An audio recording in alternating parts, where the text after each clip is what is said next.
how much are you all looking forward to this Scottish Cup tie tomorrow? Yeah, it's a good game for us to play in. It's going to be a tough game, and yeah, we're looking forward to it. The squad feels strong, and we're good to go. Obviously, you only played Hearts a couple of nights ago. What are you expecting from them? Are you expecting a lot different? Because obviously Robbie made 6 changes for the midweek game. Yeah, look, they've obviously got people they can probably bring in, but we're very much about focusing on what we can do and what we've got available. As I say, we know full well it's going to be a tough game, and we want to be in the best position to have a good one. Hi, Joe. Obviously, you played in the 4-3 game at Tynecastle last time. I was wondering what you'd made of that. Was it one of the toughest games you faced this season? Yeah, it was a difficult game. There's been a lot of tough games this season, especially away from home. But like many of them, we've had enough belief in our system and players to find a way.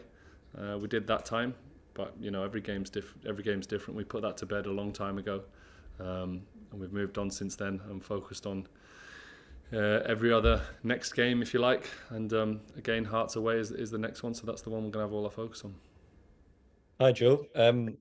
Given what happened last season, has the kind of importance of the Scottish Cup been raised? Because in your time here, and probably for a lot of the players that have come in since Ange has arrived, it's kind of the only one that's got away so far? No, not at all. We don't prioritise, and we certainly didn't. We certainly don't take anything for granted. So, obviously, whenever our guys get in front of you, we're talking about the next game. And cliche as it sounds, it is the most important, and that's the most important one for us, and that's what all our focus is on at the moment. We certainly didn't not win the cup last time because our focus wasn't on it. We just got beat. Football, that happens in football. It's proven. We're going to do everything we can to put that right. And Kyogo reached a milestone on Wednesday night of 25 goals already this season. I think he said publicly his target's 30. He's going to destroy that, is he not? As long as he stays fit, would you? I mean, how high do you see him getting by the end of this season? I'm loving watching Kyogo play his football at the moment. He's so important for us as a squad. He's a top player. He's a really good guy as well. I'm sure.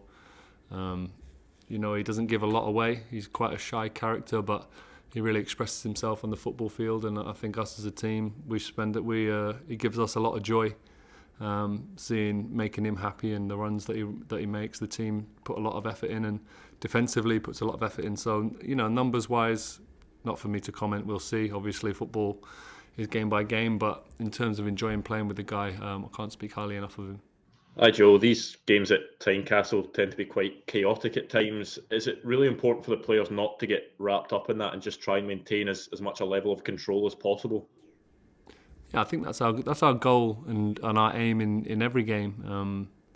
Like I say, we put a lot of emphasis and focus on what we can control, and that is us tactically, us emotionally, and I feel like we've got a good relationship with each other that we can kind of stay in the moment and stay in the zone. And whatever the game requires, sometimes the game does require some emotion. We're not robots, but obviously channeled in the right direction and used properly can help.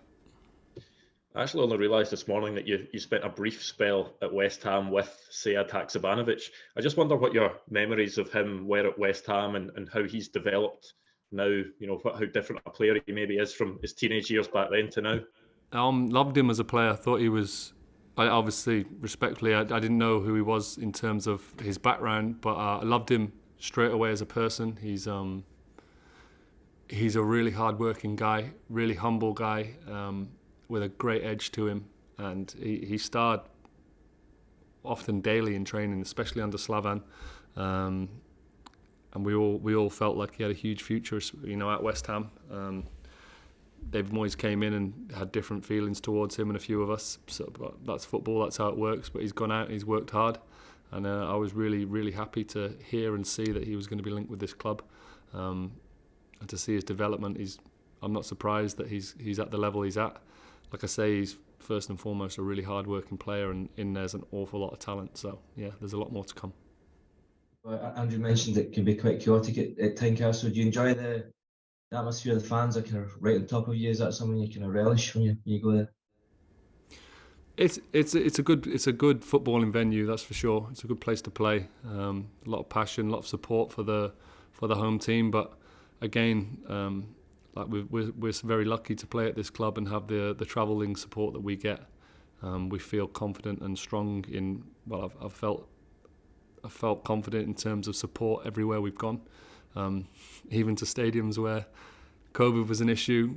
Even when COVID was an issue, we had people supporting us outside the stadium. So, as potentially passionate as the home crowd can be, we always feel like our supporters have got our backs. Hi Joe, are you expecting this to be one of your busier games for Celtic, and do you prefer that type of game where you're more involved? I don't know. It's a tough one to answer. I get why people probably presume that I'm not necessarily involved in our more comfortable wins, but I feel like the way that we work as a team, that I'm always kind of on the edge of the game in some ways, be it with positioning or with feet or with saves. Often, I think there's a fair point that I don't have to make many saves when I play for this team, and that's credit to everything that everyone in front of me is doing. But obviously, we want to keep that up. I think the less busy I am in terms of saves, the more successful we're going to be. But I'm obviously going to be ready, hopefully, if required.